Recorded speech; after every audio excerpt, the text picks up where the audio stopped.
অন্যায়, রক্তের বন্যায় দিয়েছি তো রক্ত।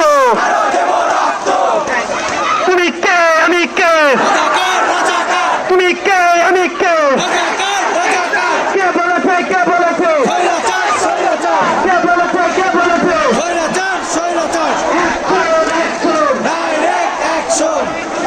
আপনারা সবাই দোকানদার, কৃষকজীবী, মাঠে কাজ করেন, সবাই একত্রিত হয়ে আমাদের সাথে অংশগ্রহণ করেন। নিজেদের ভিতরে কোনো বাদ বিতণ্ডা জড়াবেন না।